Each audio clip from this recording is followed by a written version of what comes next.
Document. Part 1. The sky above Earth turned an eerie shade of orange as the alien fleet descended into orbit. Massive ships, each one larger than a city, hovered silently over the planet's surface. Their metallic exteriors gleamed in the sunlight, and their sheer size made even the tallest skyscrapers look like toys. People around the world stopped what they were doing to stare upward, their faces filled with awe fear. For years, humanity had wondered if life existed beyond Earth. Now, there was no doubt. The Galactic Empire had arrived, and it wasn't here to make friends.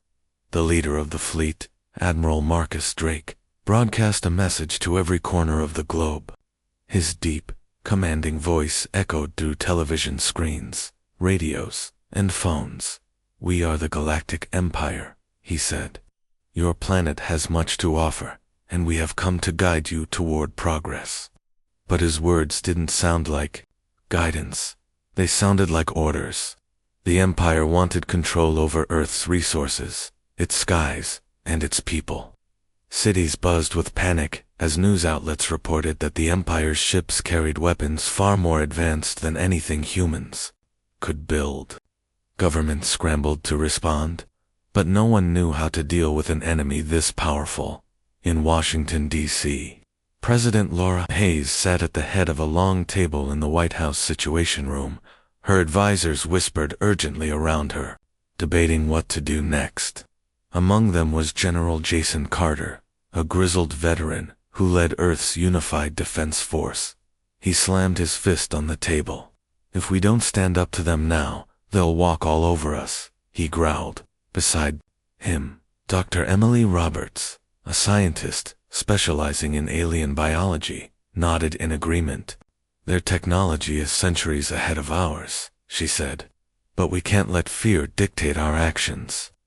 Laura leaned back in her chair, her expression calm but firm. She knew the stakes. If she gave in to the Empire's demands, humanity would lose its freedom forever. But fighting back seemed impossible. How could Earth possibly stand against such overwhelming power? Still, she refused to surrender without a fight. Turning to her team, she said, "We need answers before we act. What do they really want? And why are they here?" Outside the White House, crowds gathered, holding signs and shouting slogans. Some called for peace, while others demanded resistance. Across the Atlantic, in London, families huddled together in their homes, unsure whether to trust the Empire's promises or prepare for the worst. In Tokyo, emergency sirens blared as authorities urged citizens to stay indoors. Amid the chaos, a young journalist named Sarah Mitchell watched the events unfold from her small apartment in New York City. She had spent years reporting on politics and social issues, but nothing compared to this. Something about the Empire's arrival felt wrong. Why would a civilization so advanced bother with Earth? What did they truly hope to gain? Sarah decided to dig deeper. She scoured online forums, government reports, and leaked documents, searching for clues. Late into the night, her eyes widened when she stumbled upon a strange detail. Brief mention of Project Terraform in a classified file. It wasn't much, but it was enough to spark her curiosity. Determined to uncover the truth, Sarah grabbed her notebook and headed out into the uncertain world, ready to face whatever came next. As the first day of the Empire's arrival drew to a close, one thing was clear: Earth's future hung in the balance. Whether humanity would rise to meet the challenge or crumble under the weight of fear remained to be seen. Document. Part 2. The next morning, the world woke up to an announcement that sent shockwaves through every nation. The Galactic Empire had requested a meeting with Earth's leaders at the United Nations headquarters in Geneva. It was framed as a diplomatic effort, but few people believed the Empire's intentions were peaceful. Rumors spread like wildfire. Some said the Empire wanted to negotiate trade agreements, while others whispered about demands for surrender. President Laura Hayes boarded a private jet bound for Switzerland, her mind racing with possibilities. She knew this meeting could determine humanity's fate. Sitting across from her was General Jason Carter, his face grim as he reviewed security plans. "We can't trust them," he muttered. "This could be a trap." Laura nodded, but didn't respond. She needed to stay focused. Whatever happened in Geneva, she had to protect Earth's interests. When they arrived, the UN building was surrounded by thousands of protesters holding signs that read "No to Alien Rule" and "Earth First." Inside, delegates from nearly every country filled the assembly hall. Tension hung thick in the air as everyone waited for the Empire's representatives to appear. Finally, the doors opened, and a group of towering aliens walked in, clad in sleek uniforms, adorned with glowing insignias. Leading them was Commander Victor Kane, a stern-looking figure with cold eyes and a voice that commanded attention. Kane wasted no time getting to the point. Standing before the assembly, he declared, "The Galactic Empire has come to bring order to your chaotic world. Your technology is primitive, your government's inefficient. We will provide guidance, but in return, we require access to your resources and permission to establish military bases on your soil." His tone left no room for argument. It was clear he expected compliance, not discussion. Gasps rippled through the crowd. Some delegates shifted uncomfortably in their seats, while others glared defiantly at Kane.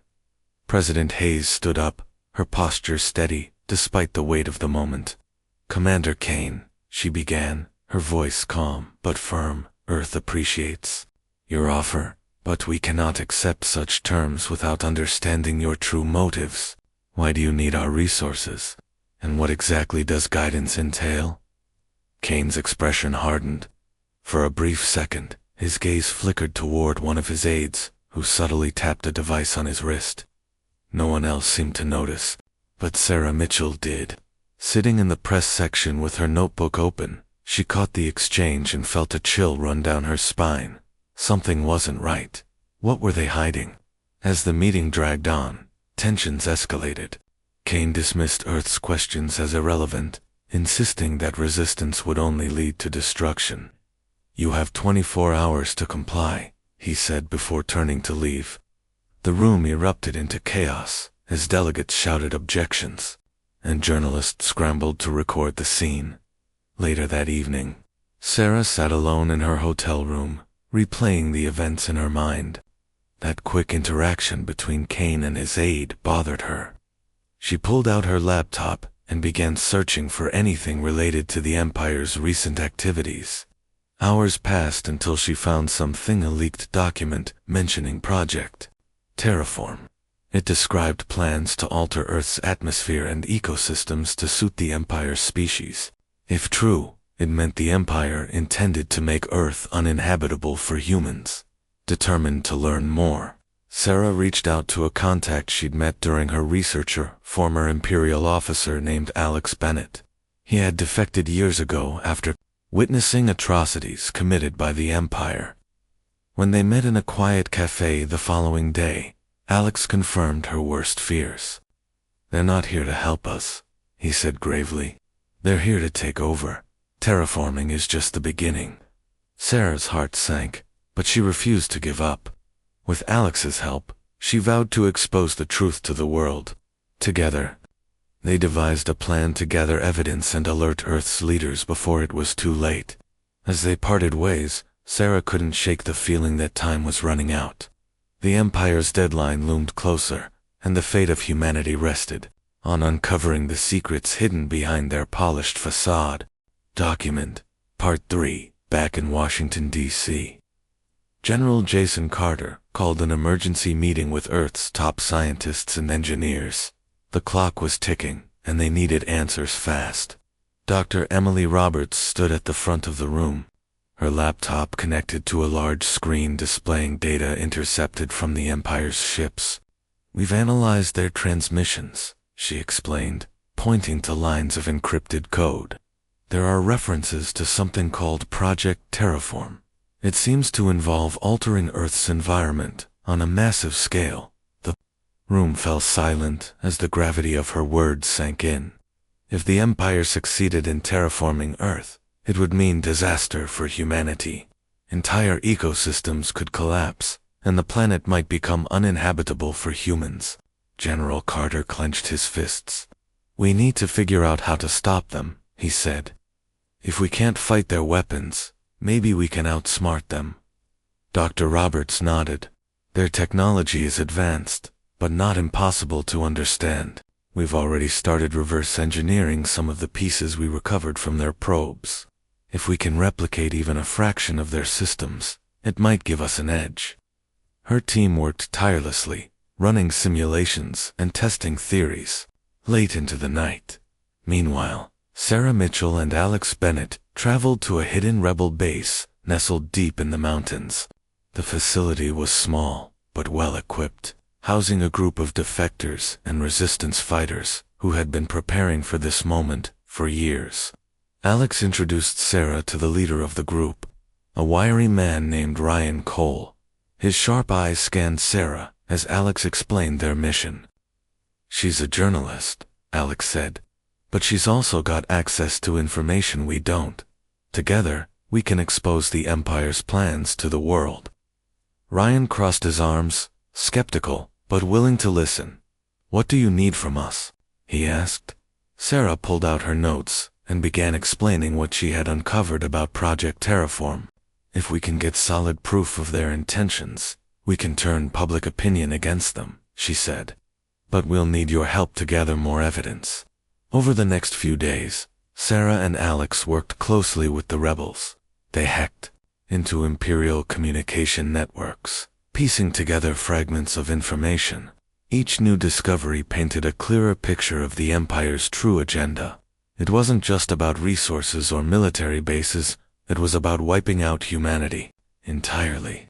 The Empire viewed Earth as nothing more than a blank slate, a planet to be reshaped for their own species. One evening, as Sarah reviewed the latest intel, Alex approached her. "We've found something big," he said, handing her a tablet. On the screen was a blueprint of an Imperial ship docked near the moon. According to the data, it carried equipment essential for initiating Project Terraform. "If we can infiltrate that ship," Alex continued, "we might be able to sabotage their plans or, at least, delay them." Sarah hesitated. The idea of sneaking onto an alien vessel sounded like suicide, but she knew they didn't have a choice. Time was running out, and every second brought the Empire closer to implementing their deadly project. Taking a deep breath, she nodded. "Let's do it," she said. "But we'll need a plan and backup." Ryan agreed to send a small team to assist them. The rebels spent hours strategizing, mapping out the ship's layout, and identifying weak points in its defenses. By the time they were ready, Sarah felt a mix of fear and determination. This mission could fail spectacularly. It could change everything. As they prepared to leave, Alex placed a hand on Sarah's shoulder. "No matter what happens," he said, "remember why we're doing this. Not just for us, but for everyone back on Earth." Sarah nodded, her resolve strengthening. Whatever lay ahead, she was ready to face it. The fate of humanity depended on their success. Document Part 4. The world was in chaos. News of the Galactic Empire's plans spread like wildfire, dividing nations and sparking heated debates. Some countries, desperate for protection and advanced technology, chose to side with the Empire. They believed cooperation was the only way to survive. "Resistance is pointless," argued Prime Minister Daniel Wu of Singapore during a televised address. "If we work with them, we can ensure our survival." But others refused to bow. Led by the United States, Canada, and several European nations, a coalition formed to oppose the Empire's demands. President Laura Hayes became the face of this resistance, her speeches rallying millions to stand firm. "We will not surrender our skies or our freedom," she declared in a global broadcast. "Earth belongs to humanity, and we will defend it at all costs." Despite the growing unity among some nations, cracks began to show within Earth's leadership. In secret meetings, Certain officials whispered about cutting deals with the Empire behind closed doors. Among them was Senator Robert Klein, a high-ranking member of the U.S. government. Klein had always been ambitious, and now he saw an opportunity to secure power for himself. Late one night, he met with an imperial envoy in a secluded warehouse. On the outskirts of Washington, D.C. "We're willing to cooperate," Klein said, his voice low but eager. "In exchange, we want guarantees of safety and access to your technology." The envoy, a tall alien with glowing blue eyes, nodded approvingly. "Your assistance will be rewarded," it replied cryptically, before disappearing into the shadows. Unbeknownst to Klein, his betrayal would soon come to light. Sarah Mitchell, still working closely with Alex Bennett and the rebels, intercepted encrypted messages detailing the senator's treachery. She couldn't believe what she was reading. How could someone in such a powerful position betray their own people? Determined to expose him, Sarah sent the evidence to trusted contacts within the media. The revelation hit like a bombshell. During a live news broadcast, footage of Klein's secret meeting aired worldwide. Viewers watched in disbelief as their elected official shook hands with an imperial representative. The backlash was immediate and fierce. Protesters stormed the streets, demanding justice. Klein was arrested hours later, his reputation shattered. While the scandal united many against the Empire, tensions continued to rise. Commander Victor Kane grew impatient. When Earth failed to meet the Empire's deadline, he ordered a series of devastating strikes. Cities crumbled under the assault, and millions perished. Fires raged through New York, London, and Tokyo, leaving scars that would never fully heal. Amid the destruction, President Hayes addressed the survivors. Her voice trembled with emotion but remained resolute. "They think they can break us," she said, standing amidst the ruins of Washington, D.C. "But they underestimate who we are. We are humans. We adapt, we endure, and we fight." Her words reignited hope in those who had lost everything. Families huddled together in makeshift shelters, sharing stories of loved ones lost, but vowing to keep going. Soldiers prepared for battle, knowing full well the odds were against them. Even ordinary citizens stepped up, volunteering to help rebuild or join local defense efforts. Sarah and Alex returned to the rebel base after narrowly escaping an Imperial attack. Their mission to sabotage the terraforming ship had failed, but they had gathered critical information about the Empire's weaknesses. Ryan Cole greeted them with grim determination. "You did good," he said. "Now let's use what you found to hit them where it hurts." As Earth braced for war, humanity stood united, not just by fear, but by courage. The Empire had underestimated the strength of a species fighting for its home, and though the road ahead would be long and painful, no one doubted that Earth would rise to meet the challenge.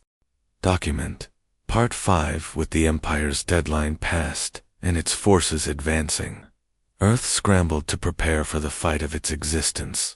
General Jason Carter worked tirelessly, overseeing the deployment of every weapon and defense system humanity had secretly developed over the years. In hidden bunkers and underground facilities, engineers fine-tuned plasma cannons capable of piercing Imperial shields. Stealth fighters equipped with experimental cloaking technology were readied for aerial combat. Orbital defense platforms, armed with high-powered lasers, took positions in space, their operators trained to target enemy ships with precision. Dr. Emily Roberts and her team raced against time to reverse engineer captured Imperial tech. They discovered that the Empire's shields had a critical flaw. They needed a few seconds to recharge after sustaining heavy damage.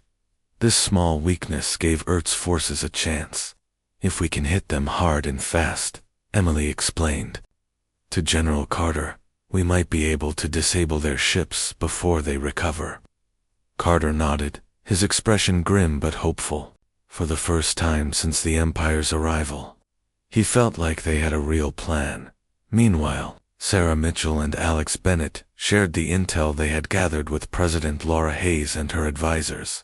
The information about the Empire's shield vulnerability was priceless, and it gave Earth's leadership the confidence to launch a coordinated counterattack. "We'll strike at dawn," Hayes announced.